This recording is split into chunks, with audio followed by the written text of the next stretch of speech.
मैया की और अतिथि शिक्षक भांजे और भांजियों की। तुमसे ही तुम्हारी जब बुलवा ली।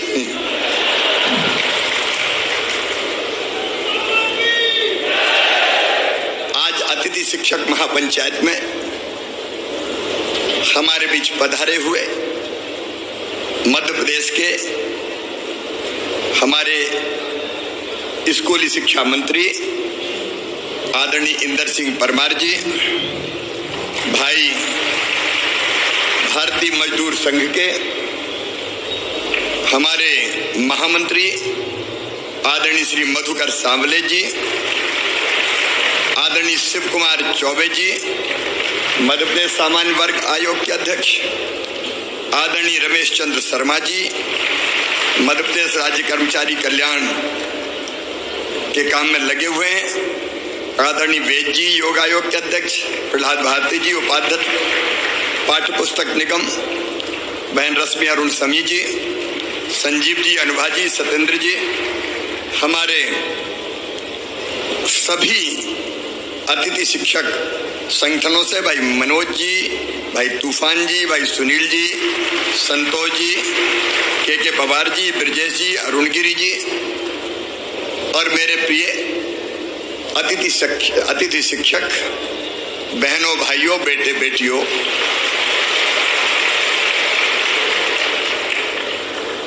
पिछली सरकार ने शिक्षा की व्यवस्था ठीक करने के लिए कभी ठोस कदम नहीं उठाए थे और एक अधकचरी व्यवस्था हो गई थी। गुरुजी, शिक्षाकर्मी, बाद में अतिथि शिक्षक, और इनकी जिंदगी अगर देखें तो ऐसे अनिश्चितता के भंवर में फंस गई थी कि करें तो क्या करें इतने साल पढ़ाने के बाद। मैं एक आपके योगदान को मैं कभी भुला नहीं सकता। जब रेगुलर शिक्षक नहीं थे तब अतिथि शिक्षक के रूप में आपको पढ़ाने का दायित्व सौंपा गया और मुझे प्रसन्नता ये कहते हुए कि अधिकांश अतिथि शिक्षकों ने पूरी कर्तव्य निष्ठा के साथ अपने दायित्व का निर्वाह किया, अपने दायित्व को निभाया। आप वो हैं जिन्होंने हमारी शिक्षा की गाड़ी को आगे बढ़ाया। बच्चों को आप लगातार गांव-गांव में पढ़ाते रहे। मैं आपको इसके लिए हृदय से धन्यवाद देता हूं। आज मैं शिक्षा पे कोई भाषण देने नहीं आया क्योंकि वो समय समय पे हमारी चर्चा होती रहती है, लेकिन मित्रों, मैं अपनी ड्यूटी मानता हूं कि जिन लोगों ने जी जान से अपने सामर्थ्य और अपने क्षमता के अनुरूप बच्चों को विद्या का दान दिया, उनकी जिंदगी भी कुछ बेहतर की जाए। अनिश्चितता के भंवर में वो लगातार लटके ना रहें। और इसलिए अभी अलग अलग पीरियड के अनुसार आपको मानदेय देने की व्यवस्था है। अब ये पीरियड के हिसाब से नहीं होगी, अब महीने के हिसाब से मानदेय की व्यवस्था होगी। और मानदेय भी जो हम तय कर रहे हैं, वर्तमान जो होता है अतिथि शिक्षक वर्ग 1 9,000, इसके स्थान पे 18,000 रुपया दिया जाएगा। अतिथि शिक्षक वर्ग 2 7,000, उसकी जगह 14,000, और 3 को 5,000 की बजाय 10,000 रुपया ये मानदेय किया जाएगा। और अभी शायद हर महीने करते हैं अनुबंध, क्या करते हैं साल का, तो अब बीच में कोई भी गैप नहीं होगा। एक बार अनुबंध हो गया तो पूरे साल चलेगा, क्योंकि कुछ समय पढ़ाए वो उस समय करें क्या, आखिर उनकी भी तो जिंदगी का सवाल है। और इसलिए एक बार अनुबंध का मतलब साल भर उनकी सेवाएं चलेंगी। लेकिन इसके साथ साथ अब इस अनिश्चितता के भंवर से निकालने की भी एक परमानेंट कोई योजना बनानी पड़ेगी। और इसलिए हम एक शिक्षकों की भर्ती में अभी तक अतिथि शिक्षकों को केवल 25% का आरक्षण था, अब 50% बढ़ा के किया जाएगा।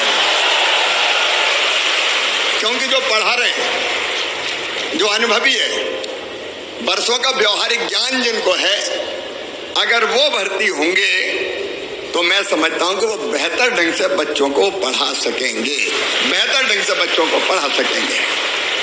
और ये व्यवस्था अगली भर्ती से ही जैसे होती है तत्काल हम लागू करने का काम करेंगे।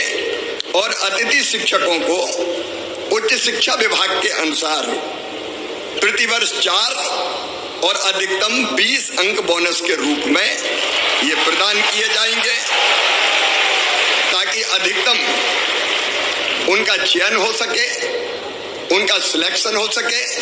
आप पढ़ाने का काम कर रहे हैं, लेकिन पूरे मान और सम्मान के साथ पढ़ाएं।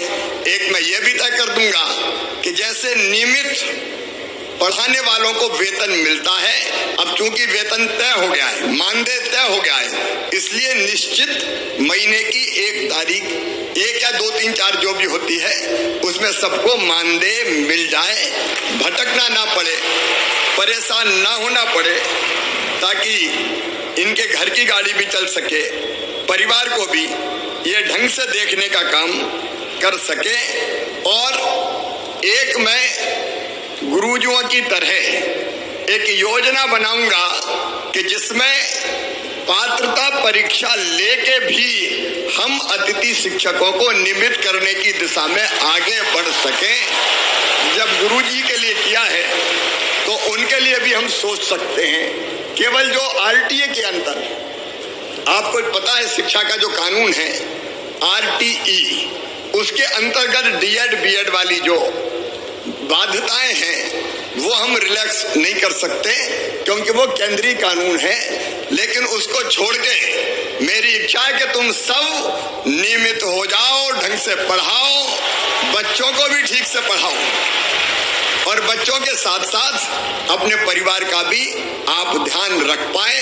आपने इतने दिन में जहां गया बहुत अनुशासित तरीके से अपनी बात रखने का काम किया। मैं जहां जाता था मेरे अतिथि शिक्षक मित्र मिलते थे और बड़े अनुशासित ढंग से अपनी बात करते थे। मेरी आपसे इतनी अपील है कि मैं आपकी चिंता करूंगा, भारतीय जनता पार्टी की सरकार आपकी पूरी चिंता करेगी। आपकी जिंदगी अनिश्चित हम नहीं रहने देंगे, निश्चितता लाकर ही रहेंगे। कई कदम मैंने आपको बता दिए, लेकिन आपसे भी मेरा आग्रह है कि शिक्षक का मतलब सामान्य सेवा नहीं है, ये है बच्चों का भविष्य बनाने का काम। आज जो बच्चे पढ़ेंगे वही मध्य प्रदेश बनाएंगे, वही अपने देश को बनाएंगे। तो मेरी अपील है कि बेहतर से बेहतर पढ़ाई, बेहतर से बेहतर शिक्षा, और उसके लिए अगर हम अपने आप हमको ट्रेनिंग प्राप्त करनी हो, हमको कई चीजें सीखनी हो, तो आप उसकी भी भरसक कोशिश करना कि आप अपने आप को कैसे और ज्यादा सक्षम बना सकते हैं। शिक्षकों का भाषण नहीं बोलता, शिक्षकों का आचरण बोलता है, प्रभावित वही करता है। और इसलिए आपका आचरण बोले। आपको देखे देखो मैं आज जो कुछ हूं, मैंने अनेकों बार कहा है, मैं आज फिर कह रहा हूं कि मैं जो कुछ हूं आज, उसमें सबसे बड़ा योगदान है तो मेरे माता पिता के बाद मेरे गुरु, मेरे शिक्षक श्री रतन चंद जैन जी का है। मैं उनको बारंबार प्रणाम करता हूं। गुरु चाहे तो बच्चों की जिंदगी बदल दे, और इसलिए अपने यहाँ कहा है गुरु गोविंद दोऊ खड़े काके लागू पाए, बलिहारी गुरु आपकी गोविंदिया बताए, गोविंदियो बताए। शिक्षा वो है जो मनुष्य को मनुष्य बना सके, शिक्षा वो है जो मुक्ति दिला सके। सा विद्या या विमुक्तये शंकराचार्य जी महाराज ने कहा था। इस लोक में भी और परलोक में भी मेरे प्रिय भांजे और भांजियों, मैं यही आग्रह आपसे, देखिए मैं सरकार नहीं चलाता, मैं परिवार चलाता हूँ, परिवार चलाता हूँ। शायद ये पहली बार है जब मैंने मध्य प्रदेश के जितने हमारे साथी हैं कर्मचारी, उनकी ऐसी पंचायत बधाई, कोई की हिम्मत है कि पंचायत बुला ले। ये मामई की हिम्मत है कि पंचायत बुलाता है और चर्चा करके समस्याओं का समाधान, क्योंकि आप भी हमारे हो, मेरे परिवार के अभिन्न अंग हो, तो आपका सुख और दुख भी तो मेरा है। आपका एक कमिटमेंट मुझे चाहिए कि पढ़ाने में हम कोई कसर नहीं छोड़ेंगे। बोलो सब तैयार हो? तो बोलो भारत माता की। एक कमिटमेंट आपका कि पढ़ाने में आप कोई कसर नहीं छोड़ेंगे, और दूसरा कमिटमेंट मेरा कि मैं आपकी जिंदगी में अनिश्चितता नहीं रहने दूंगा, निश्चितता लाकर ही चैन की सांस लूंगा।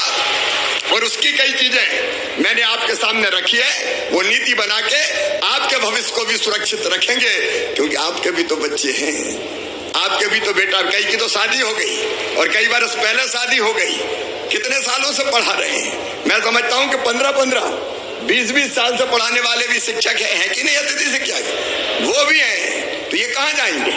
इनको कहां रास्ते में छोड़ेंगे? क्या इनको जीने का हक नहीं है? क्या इनको मुस्कुराने का अधिकार नहीं है? और इसलिए आज मैं भरे भाव से कह रहा हूं कि आपकी चिंता मैं करूंगा, जिंदगी में निश्चितता लाएंगे।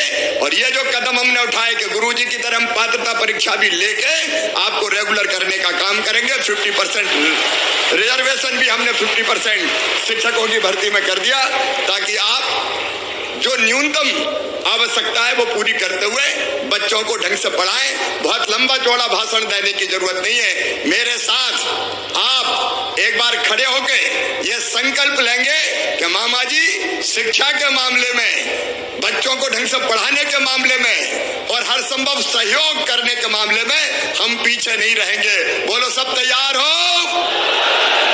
तो मेरे साथ बोलिए भारत माता की, भारत माता की, भारत माता की, सरस्वती मैया की। जाओ मेरे प्रिय साथियों, अब आपका भविष्य सिक्योर है। ढंग से पढ़ाओ और अपने परिवार का भी ध्यान रखो, मध्य प्रदेश को भी आगे बढ़ाओ। बहुत बहुत धन्यवाद। Welcome to our YouTube channel. Don't forget to like, subscribe and share the videos.